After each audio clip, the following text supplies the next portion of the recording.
ನಾವಿಬ್ಬರು ಜಂಟಿಯಾಗಿ ಸಾಧನೆ ಮಾಡಿದ್ರು. ವಿಜ್ಞಾನ ಸಾಧನೆಗಾಗಿ ಭಾರತ ಸರ್ಕಾರ ನೀಡುವ ಬಾಲ್ ಶಕ್ತಿ ಪ್ರಶಸ್ತಿಯನ್ನ ನೀಡುವಾಗ ನನ್ನನ್ನ ಕಡೆಗಣಿಸಿ ವಂಚನೆ ಮಾಡಿದ್ದಾರೆ ಎಂದು ಯುವ ವಿಜ್ಞಾನಿ ಅಮನ್ ಕೆಎ ಹೇಳಿದ್ದಾರೆ.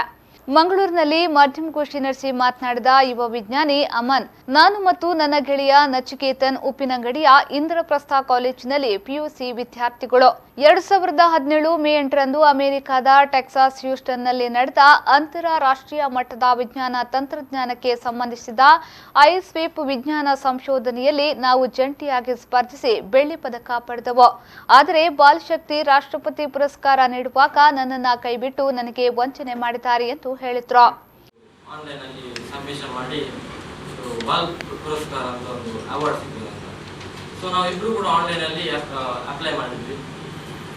ಮತ್ತೆ ನಿಜವಾಗಿ ನವೆಂಬರ್ 14 ಚಿಲ್ಡ್ರನ್ಸ್ ಡೇ ಅವತ್ತು ಅದು ಅನೌನ್ಸ್ ಆಗುದು.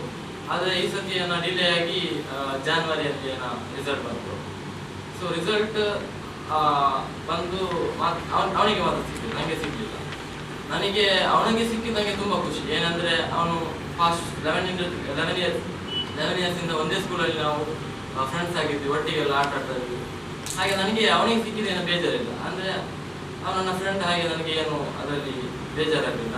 ಆದರೆ ನನಗೆ ನನ್ನ ಪ್ರಾಜೆಕ್ಟಲ್ಲಿ ನನಗೆ ಏನು ಸಿಕ್ಕಿದೆ ಅಂತ ಸ್ವಲ್ಪ ಒಂದು ಬೇಸರ ಉಂಟಾಯಿತು. ಈ ಸಂದರ್ಭ ಅಮನ್ ತಂದೆ ನಿವೃತ್ತ ಯೋಧ ಅಬ್ದುಲ್ ಅಜೀಜ್ ಮತ್ತು ಅಜ್ಜಾ ಇಬ್ರಾಹಿಂ ಉಪಸ್ಥಿತರಿದ್ದರು.